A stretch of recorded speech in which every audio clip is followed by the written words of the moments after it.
पता चला। Lathe machine शुरू करें। लेद मशीन की क्लास हम लोग कर रहे थे। लेद बोले तो खराद। इस साइड में हेड स्टॉक की टेल स्टॉक, इस साइड में टेल स्टॉक।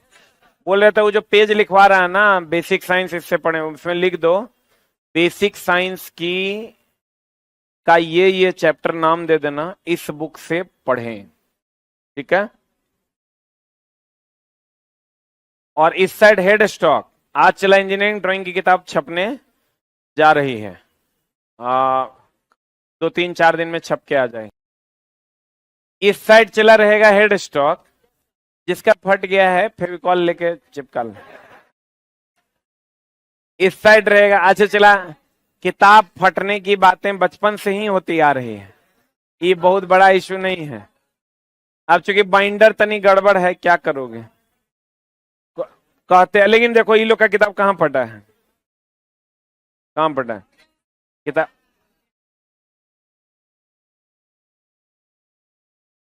अरे जिसका फट गया है चला, थोड़ा गोंद वोंद मार के चिपका लो। अच्छा छोड़ो, इधर धंधा का टाइम है अभी। इधर हेड स्टॉक, इधर टेल स्टॉक। हेड स्टॉक की अगर बात करें तो वो घूमता है, उसमें लाइव सेंटर होता है। टेल स्टॉक में डेड सेंटर। सही है ना। हेड स्टॉक घूमता है कि नहीं घूमता है, नहीं घूमता है। ड्राइव मैकेनिज्म किधर होता है, हेड स्टॉक में होता है। आप बताओ लाइव सेंटर ज्यादा घिसेगा कि डेड सेंटर। डेड सेंटर ज्यादा घिसता है। इसलिए ज्यादा घिसता है कि डेड सेंटर में एक वो अस्थिर रहता है और दूसरा घूमते रहता है, तो ज्यादा घिसेगा। और दोनों चलते रहेगा तो कम घिसेगा। एक वो अस्थिर रहेगा, दूसरा अगर चलेगा तो ज्यादा घिसेगा। डेड सेंटर में टेल स्टॉक अस्थिर रहता है और वर्कपीस ऐसे ऐसे घूमते रहता है, ज्यादा घिसेगा। लाइफ सेंटर में दोनों घूमते रहता है, ये कम घिसता है। कौन ज्यादा घिसेगा, डेड सेंटर। कौन ज्यादा घिसेगा, डेड सेंटर। डेड सेंटर किसमें होता है, टेल स्टॉक में। किसमें होता है, टेल स्टॉक में। सही है ना। अब बताओ कैरेज का सबसे नीचे वाले भाग को सैडल कहते हैं, then cross slide, then compound rest, then tool post. सही है। और उसके बाद हम आपको एप्रॉन बताए हैं। एप्रॉन के अंदर ही लीड स्क्रू और फीड रॉड होते हैं। सही है ना। हाँ आवाज, आवाज अब ठीक है, कम कर दें। अच्छा ठीक है, हम कर देते हैं। अभी देखो ठीक हुआ। हेलो, हेलो, अब ठीक है। बढ़ाना है। अच्छा बढ़वा देते हैं। बोलिए लक्ष्मण को आगे बढ़ाएगा।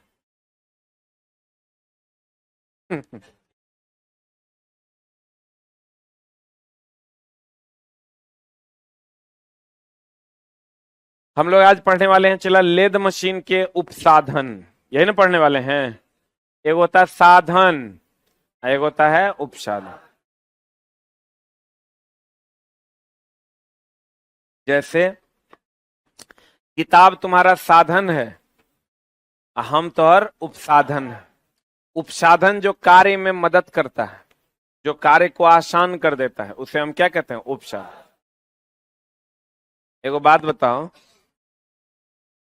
कि अगर हम किसी वर्कपीस को पकड़ते हैं, ध्यान देना,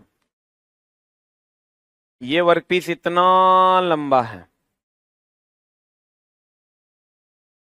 और लंबा होता है, तो नहीं लग रहा है बहुत लंबा हो जाएगा तो ऐसे लचक जाएगा।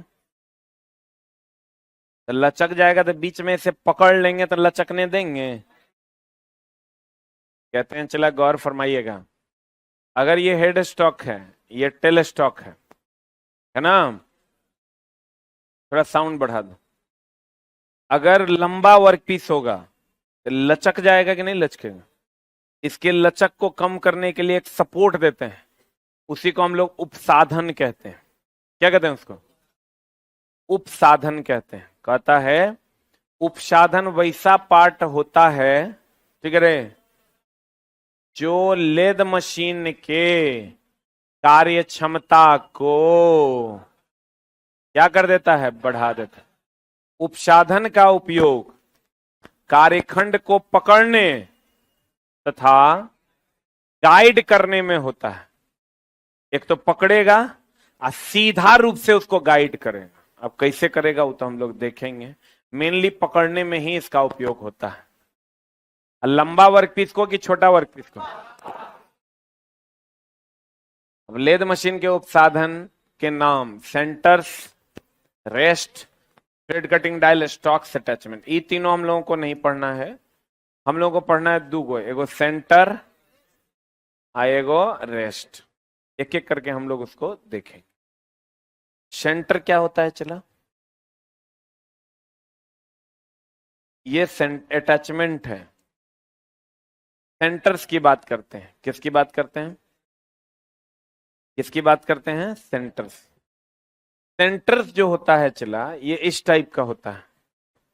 ये सेंटर्स, इसका काम या इस टाइप का भी होता है। इधर गया, ये इस टाइप का देख रहे हो? ये टेलीस्टॉक में लगा होता है। कहां लगा होता है? ये क्या कर रहा है? सपोर्ट दे रहा है कि विरोध कर रहा है? सपोर्ट दे रहा है ना, बोलवे नहीं करे। कौन सपोर्ट दे रहा है? टेलीस्टॉक के थ्रू ये सेंटर से जो क्या कर रहा है? सपोर्ट दे रहा है। ये सेंटर से जो क्या करता है? सपोर्ट। लंबा वर्कपीस को कि छोटा वर्कपीस?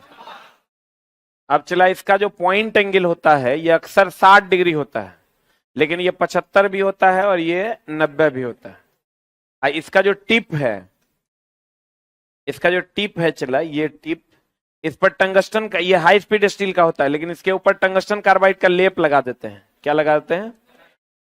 टंगस्टन कार्बाइड का जब लेप लगा देंगे तो इसकी कार्य क्षमता बढ़ जाएगी कि घट जाएगी? जल्दी घिसेगा नहीं। और ये इसका पॉइंट एंगल 60, 75 और 90 होता है। बोलन रे। सेंटर्स, दो सेंटर के मध्य लंबे बेलनाकार जॉब को सेंटर के मदद से क्या किया जाता है? पकड़ा जाता है। दो सेंटर बोले तो एक हो गया लाइव सेंटर, एक हो गया डेड सेंटर। इसके मध्य लंबे बेलनाकार वर्कपीस को पकड़ने के लिए हम लोग इसका उपयोग करते हैं। सेंटर का पॉइंट कितना डिग्री होता है? 60, 75 और 90। सेंटर के लाइफ को बढ़ाने के लिए इसके पॉइंट को हाई स्पीड स्टील का, ये हाई स्पीड स्टील का बना होता है, बनाया जाता था टिप। ये टिप है, टिप पर टंगस्टन कार्बाइड चढ़ाया जाता है। क्या चढ़ाया जाता है? लाइफ सेंटर के नोज का शीर्ष कोण अधिकतर कितना डिग्री होता है? 60। कितना डिग्री होता है? 60 डिग्री कोण का होता है। लाइफ सेंटर की तुलना में डेड सेंटर अधिक घिसेगा कि कम घिसेगा? अभी तुरंत हम बताए थे, डेड सेंटर ज्यादा घिसता है और लाइफ सेंटर कम घिसता है, क्योंकि लाइफ सेंटर चलते रहता है और डेड सेंटर अस्थिर रहता है। ऐसे ऐसे करके घिसोगे ज्यादा घिसाएगा, ऐसे ऐसे घिसोगे तो कम घिसाएगा। एक अस्थिर है, दूसरा रगड़ रहा है, ज्यादा घिसाएगा। कहते हैं लाइफ सेंटर की तुलना में डेड सेंटर अधिक घिसता है, क्योंकि इसमें गति कम होने के कारण घर्षण अधिक होता है। अब एक रेस्ट, क्या है चला? ये रेस्ट, लंबा वर्कपीस को जो है ना बीच में सपोर्ट जो देते हैं हम रेस्ट से। किससे? वर्कपीस इस पर रेस्ट करता है। क्या करता है चला? रेस्ट करता है। इसमें 3 जबड़े होते हैं। कितने जबड़े होते हैं? 1, 2, एगो अंदर से होगा। कितना? 3 जबड़े होते हैं। तीनों जबड़े इसको पकड़े हुए होते हैं। रेस्ट 2 प्रकार का होता है, एक स्टडी रेस्ट होता है, एक फॉलोअर रेस्ट होता है। अब स्टडी रेस्ट क्या होता है, फॉलोअर रेस्ट क्या होता है चला? जैसे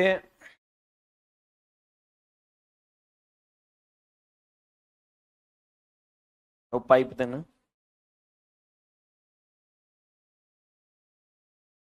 मान लो चला ये वर्कपीस है, बहुत लंबा है, 10 पकड़ो, इसको हम घूमने दो ना, इसको हम ऐसे ऐसे घुमा रहे हैं, लेकिन इसमें लचक है बहुत ज्यादा, तो पकड़ो पेन, इसको यहां हम लोग पकड़ लेते हैं तो लचक कम हो जाएगा कि ज्यादा? एक होता है फॉलोअर रेस्ट। फॉलोअर रेस्ट जो ये कटिंग, इधर से पकड़ना,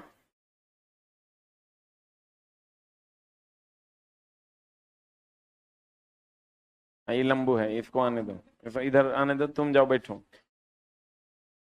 ये कुछ ज्यादा ही लंबा नहीं है देखो, ये स्टडी रेस्ट मान लो, इसको ऐसे पकड़ा, ये कटिंग टूल है, तो इसको हम, ये घूम रहा है मान लो ऐसे ऐसे, इसको हम ऐसे सटाएंगे तो काटने देगा, तो काट देगा। तो स्टडी रेस्ट जो होता है वो अस्थिर रहता है। अब फॉलोअर रेस्ट जो होता है कटिंग टूल के साथ फॉलो करता है। स्टडी रेस्ट क्या रहता है? अस्थिर रहता है। स्टडी रेस्ट होता है असमान वर्क पीस के लिए। असमान मतलब अगर मान लो टेढ़ा मेढ़ा वर्क पीस है, ऐसा ऐसा वर्क पीस है, इस पर फॉलोअर रेस्ट ऐसे फॉलो कर पाएगा क्या? नहीं कर पाएगा। इस पर एक जगह स्टडी रेस्ट, अस्थिर रेस्ट एक ही जगह पकड़ के खड़ा रहे। लेकिन अगर समान वर्क पीस है तब यहां फॉलोअर रेस्ट का प्रयोग करेंगे। ये रेस्ट है, ये कटिंग टूल है, ये हेड स्टॉक है, टेल स्टॉक। बोलो रे, नहीं समझा? समझा कि नहीं? रेस्ट का काम है वर्कपीस को, लंबे वर्कपीस को सपोर्ट देना। इसमें कितने जबड़े होते हैं? 3। कितने जबड़े? 3। एक स्टडी रेस्ट होता है जो अस्थिर होता है, और एक फॉलोअर रेस्ट होता है जो फॉलो करता है। फॉलोअर रेस्ट सैडल पर चलता है। कहां पर चलता है? तो सैडले पर न चला, cross light compound tool post रखल रहता है, तो जब टूल पोस्ट ऐसे ऐसे चलेगा तो ये भी चलेगा। लेकिन फॉलोअर रेस्ट समान वर्कपीस के लिए क्या असमान वर्कपीस? समान वर्कपीस के लिए। स्टडी रेस्ट असमान कार्यखंड के लिए, क्योंकि फॉलोअर रेस्ट इस पे ऐसे ऐसे ना चल पाएगा, बोलवे नहीं करें। तो रेस्ट का काम क्या है? चला, एक सपोर्ट देना। क्या देना? रेस्ट का काम क्या है? देखो, रेस्ट का प्रयोग कब करेंगे? कब करेंगे? जब लंबाई व्यास के 10 गुने से ज्यादा हो। अब इतना बड़ा वर्कपीस होगा तो रेस्ट का जरूरत नहीं, हेड स्टॉक पकड़ेगा, टेल स्टॉक सपोर्ट देगा, काम हो जाएगा, बीच में पकड़ने की जरूरत नहीं है। लेकिन जो इसका व्यास है, अगर मान लो 10 mm, इसका 10 गुना से ज्यादा हो अगर लंबाई होगा, यानी कितना? 100 से ज्यादा। 10 mm व्यास है, 100 mm से ज्यादा लंबा अगर वर्कपीस होगा तभी लचकेगा, नहीं तो लचकेगा नहीं। मान लो मोटा वर्कपीस है, तो मोटा वर्कपीस है तो उसको चला वो जल्दी लचकेगा क्या? तो लचकेगा कब? जब व्यास के 10 गुने से ज्यादा बड़ा हो, तब हम लोग रेस्ट का प्रयोग करते हैं। रेस्ट कितने प्रकार के?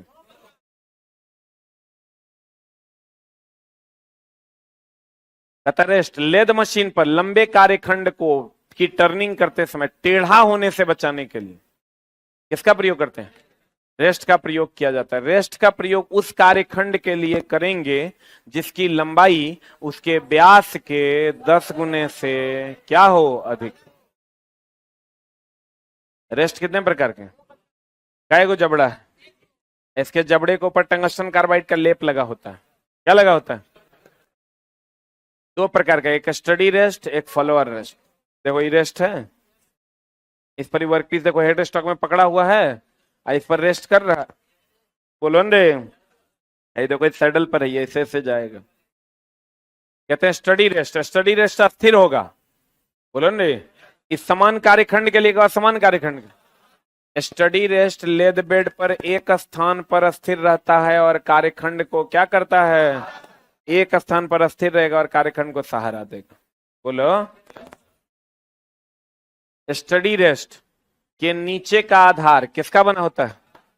ये वाला जो आधार है कास्ट आयरन का बना होता है। किसका बना होता है? कास्ट आयरन या कार्बन स्टील का बनाया जाता है। स्टडी रेस्ट में जॉ की संख्या 1 2 3 होती है।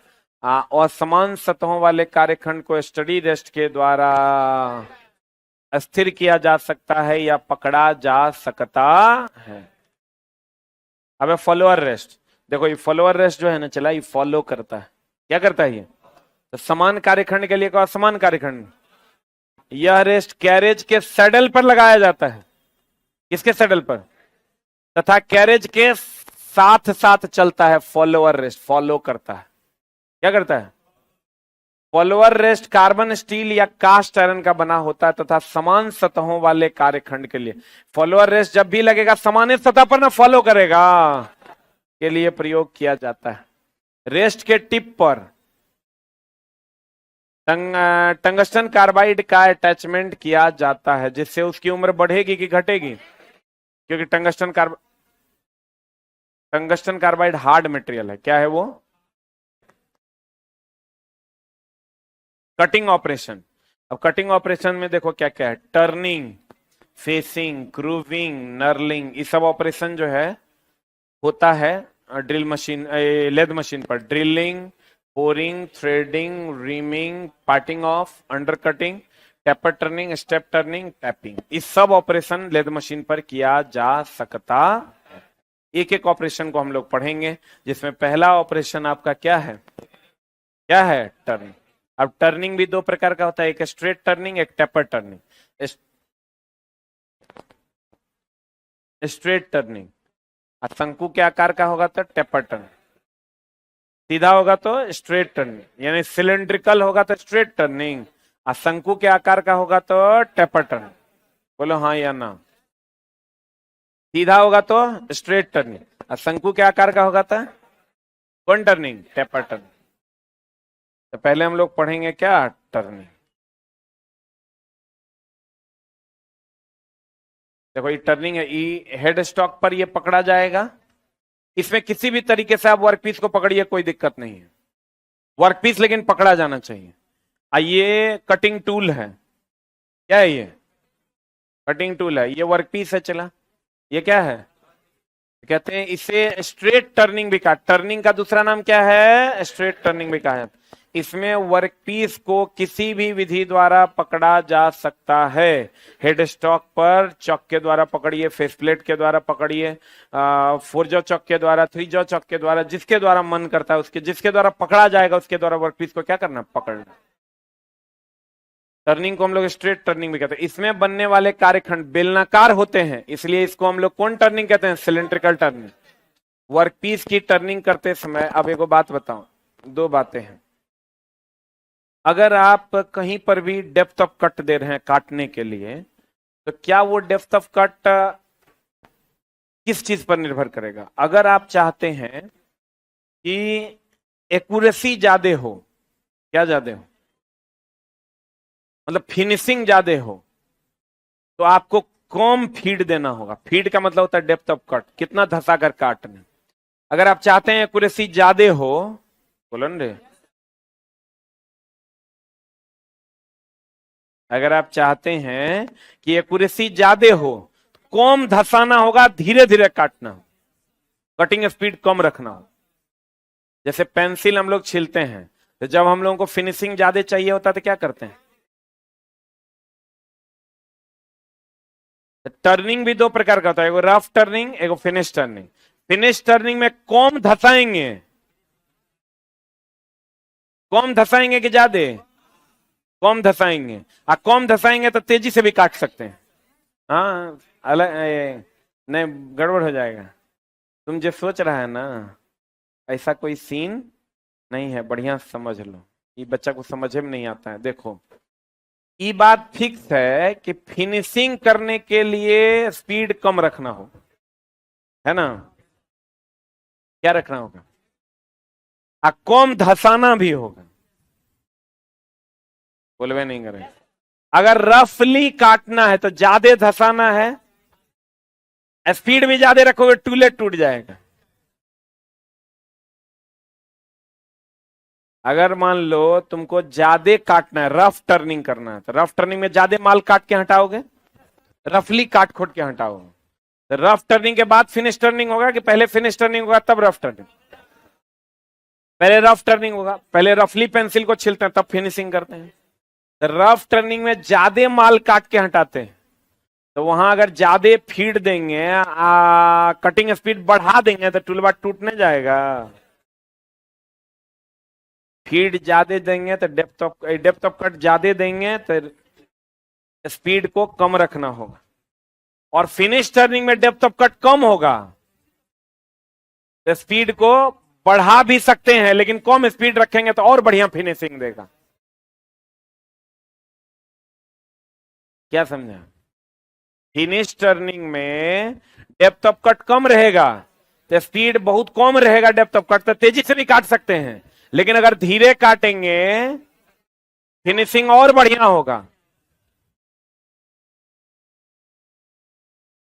ये ट्रेड की क्लास है, मेरा लोग टेक्निकल कहते हैं, बोलो ना। खाली लोगों को पता चल जाएगा दूल्हा के पास टेक्निकल डिग्री है तो हर दहेज ऐसे ही 2 लाख बढ़ जाएगा। ऊपर से लेकिन सरकारी नौकरी होना चाहिए ना, टेक्निकल डिग्री के बाद भी कोई पूछने वाला नहीं है। सरकारी नौकरी होना अनिवार्य है, न तो चला ऐसे ही राड़े घूमते रह जाओगे। हम लोग कितना डिग्री लिए, कितना किताब लिख दिए, लोग कहता है ये सब आज है कल नहीं है। हम ले साला 9 साल से तो है। ये सूरज डूबते डूबते और 2-4 साल तक कम से कम लगिए जाएगा, और उसके बाद डूबी हो जाएगा तो कोई फर्क नहीं पड़ेगा। की फर्क पड़ेगा उसके बहुत ज्यादा। लेकिन कहता ना है ये आज है, कल का क्या भरोसा। आज तुम हो, कल कोई दूसरा टीचर आ जाएगा, परसों कोई दूसरा टीचर आ जाएगा, तब हम बोलते भाई इसमें जितना लोग एक साल जीवन भर कमाएगा उतना लोग 1 साल में कमा सकता है। कहता नहीं, पैसा को जाने में टाइम लगता है। इसलिए चला सरकारी नौकरी ग्रुप डीओ का होना एकदम जरूरी। जितना लड़की वाला हमको फोन करता है, जिसको रिलेटिव्स लोग, एगो लड़का देखो, एगो लड़का देखो, एगो लड़का, हम बोले कैसा लड़का, कहता है ग्रुप डीओ में होना चाहिए लेकिन सरकारी नौकरी होना चाहिए। देखो साला कैसन जमाना आ गया। तो इसलिए चला जी सरकारी नौकरी की बहुत वैल्यू है, भावनाओं को समझे। मुंह तो हर बकरी के अथी जैसा काहे नहीं है।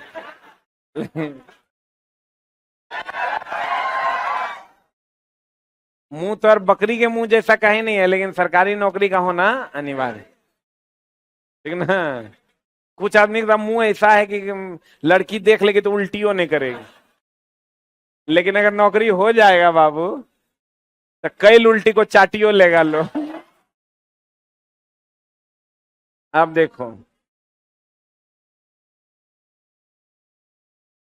इस समझा कि नहीं। रफ टर्निंग में डेप्थ ऑफ कट ज्यादा देंगे, फिनिश टर्निंग में डेप्थ ऑफ कट कम देंगे अक्सर, लेकिन धीरे धीरे काटिएगा तो फिनिशिंग ज्यादा। इसमें बनने वाले कार्यखंड बेलनाकार होते हैं, इसलिए इसे सिलेंड्रिकल टर्निंग भी कहते हैं। वर्कपीस को टर्निंग करते समय फीड का चयन करने के लिए किसका किसका कितना धसाएंगे वो डिपेंड करेगा कि टूल, कटिंग टूल कौन सा मटेरियल का है और वर्कपीस कितना हार्ड है, बोलो रे। और वो कटिंग टूल में धार है कि नहीं है, और धार नहीं है, भोथर है, धसा दोगे ज्यादा तो फट के हाथ में आ जाएगा टूल के, टूट जाएगा। नहीं टूटेगा। कहीं पर भी थोड़ा धसाना है तो एकदम तीखा चाहिए, बोलो ने। तुम देखो जितना छेद में धसने वाला है सब ऐसे तीखा है। स्क्रू देख लो तुम, कांटी देख लो तुम, बोलो ने, सब थोड़ा ऐसे मिलेगा। नहीं है कि नहीं है। तो कहते हैं देखो गौर फरमाइएगा, वर्कपीस को टर्निंग करते समय, अरे तुम स्क्रू को देख लो ना, वर्कपीस को टर्निंग करते समय फीड का चयन करने के लिए मतलब कितना डेप्थ देना है, कटिंग टूल की ज्योमेट्री मतलब भोथर है कि धारदार है, कार्यखंड की कठोरता और शीतलक का ध्यान रखना चाहिए। कितना धसाना है वो डिपेंड करेगा धारदार है कि नहीं है, और वर्कपीस कितना हार्ड है, और कूलेंट तुम डाल रहे हो कि नहीं। टर्निंग में अच्छा फिनिश प्राप्त करने के लिए स्पीड को कम तथा फीड को भी क्या रखा जाता है, कम रखा जाता है। अब कहता है टर्निंग कितना प्रकार का, कौन कौन, रफ और फिनिश। रफ टर्निंग करते समय जॉब का व्यास साइज से कुछ अधिक की कम अधिक होता है। रफ टर्निंग में कम समय में रफली काट रहे हैं ना, अधिक धातु काट कर हटाया जाता है, इसलिए इसमें फिनिशिंग का ध्यान। रफ टर्निंग में कट की गहराई अधिक, कट की गहराई अधिक, स्पीड कम। क्योंकि कट की गहराई अधिक दे दोगे स्पीडो बढ़ा दोगे तो हिसाबे से चलाना तो गड़बड़ा जाएगा। फिनिश टर्निंग, रफ टर्निंग के बाद देखो ये फिनिशिंग करते हैं, हो रहा है फिनिशिंग। ई कटिंग टूल है, चला इक्विवेलेंट है। रफ टर्निंग के बाद फिनिश टर्निंग किया जाता है। फिनिश टर्निंग में कट की गहराई कम, कट की गहराई कम है तो स्पीड बढ़ा भी देंगे तो चलेगा, लेकिन कम रखेंगे तो और बढ़िया बात है, तथा स्पीड अधिक होता है। बोलन रे, रफ टर्निंग में ज्यादा माल काट के हटाएंगे, फिनिशिंग का ध्यान नहीं रखेंगे, बोलन रे, लेकिन स्पीड कम रखेंगे, काहे कि धसा ज्यादा दिए हैं। अब फिनिश टर्निंग में धसाएंगे कम, स्पीड रखेंगे ज्यादा, कम रखेंगे तो और बढ़िया बात है। बोलो ना रे, तो टर्निंग बोले तो सिलेंड्रिकल टर्निंग को ही टर्निंग कहते हैं। बोलो ना रे, टर्निंग दो प्रकार का, एगो रफ एगो फिनिश, एगो रफ एगो फिनिश। डेड सेंटर ज्यादा खींचेगा कि लाइव सेंटर? डेड सेंटर ना। आज सेंटर का काम है पकड़ना, सेंटर का पॉइंट एंगल 60, 75, 90 हमेशा लगभग 60 डिग्री। आज सेंटर के पॉइंट पर टंगस्टन कार्बाइड का लेप चढ़ाते हैं जिससे वो घिसेगा नहीं। और रेस्ट जो होता है वो दो प्रकार का, स्टडी रेस्ट और फॉलोअर रेस्ट। और समान कार्यखंड के लिए स्टडी रेस्ट और समान कार्यखंड के लिए फॉलोअर रेस्ट। सही है। फॉलोअर रेस्ट में 3 जबड़े होते हैं। कितने?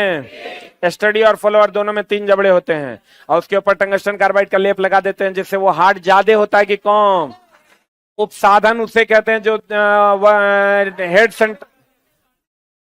हेड स्टॉक और टेल स्टॉक के बीच में जो जॉब को सहारा देता है उसे को क्या कहते हैं? उपसाधन। उपसाधन हमारी कार्य क्षमता को क्या करता है? बढ़ा देता है। बताओ, इधर हेड स्टॉक की टेल स्टॉक, इधर सबसे नीचे सैडल, सैडल के ऊपर क्रॉस लाइट, क्रॉस लाइट के ऊपर कंपाउंड रेस्ट, कंपाउंड रेस्ट के ऊपर tool post.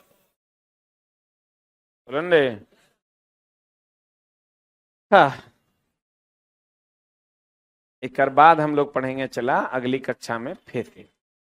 Thank you very much.